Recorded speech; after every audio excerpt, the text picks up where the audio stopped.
গাজায় ইসরায়েলি হত্যা আর ধ্বংসযজ্ঞ চরম সীমায় পৌঁছলেও এবং বিশ্ব আদালত একে গণহত্যা আখ্যা দিয়ে বন্ধ করার নির্দেশ দিলেও হামাস ইসরায়েল যুদ্ধে ফিলিস্তিনিদের হত্যা করাকে গণহত্যা মনে করে না মার্কিন প্রশাসন।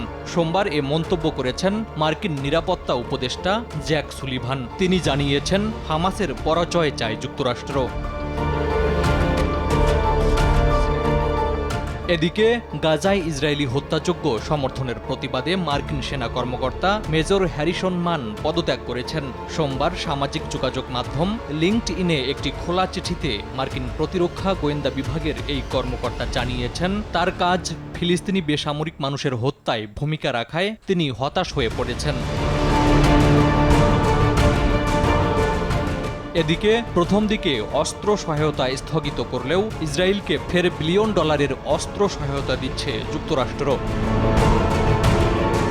আর এরই মধ্যে গাজায় যুদ্ধের তীব্রতা আবারও বেড়েছে। বিরামহীনভাবে বোমা হামলা চালাচ্ছে ইসরায়েলি বাহিনী। তবে নতুন করে হামাসের প্রতিরোধের সম্মুখীন হচ্ছে দখলদার বাহিনী। গাজার দক্ষিণাঞ্চলীয় শহর রাফা ও উত্তরাঞ্চলীয় জাবালিয়ায় চলছে ব্যাপক সংঘর্ষ। এই ভয়াবহ সংঘাতে জীবন বাঁচাতে রাফা ও জাবালিয়া শরণার্থী শিবির ছাড়তে বাধ্য হয়েছেন প্রায় 5,50,000 গাজাবাসী।